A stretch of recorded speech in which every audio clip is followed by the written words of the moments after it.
سلام، درسا حسینی هستم، مدل بین‌المللی از ایران و شهر کرمانشاه، از پدر و مادر کرمانشاهی.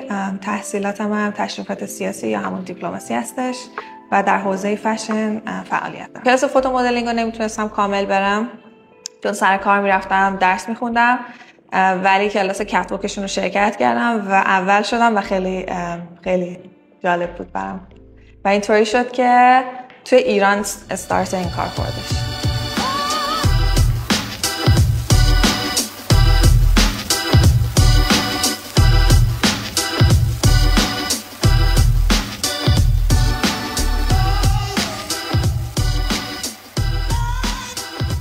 همین که مدل شدم خودش بزرگترین چالش بود.